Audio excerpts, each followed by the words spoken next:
So I just finished watching Who Mourns for Adonais. This was a mediocre episode at best.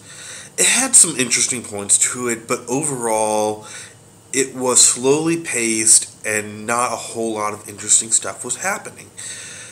Again, I think one of the problems here is we have the godlike villain, and in this case it is a god. It's Apollo, the ancient Greek god.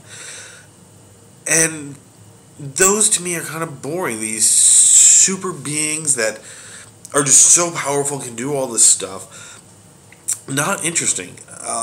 Basically, the ship gets to a planet.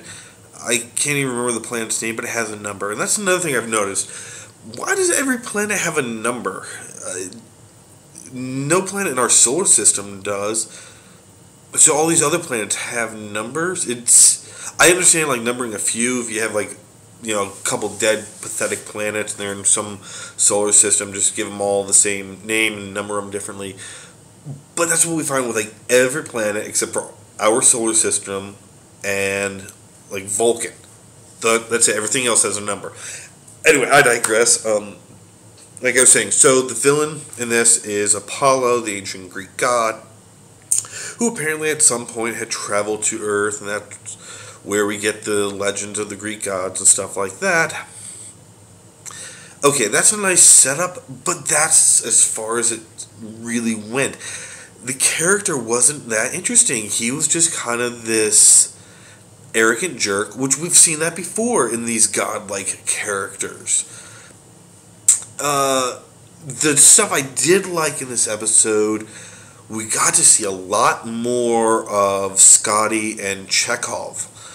They played major roles in this episode and actually had more screen time than Spock, which was kind of cool. I like that. We got to see what these characters were like. Scotty has fallen for this girl. She goes down to the planet with them because she is a historian and knows about ancient cultures and stuff like that. Okay, a little bit of a setup there, but hey, it was nice to see Scotty do more than just push some buttons and move some levers and then tell Captain Kirk that, he can't do something, but he's going to give it his all or whatever.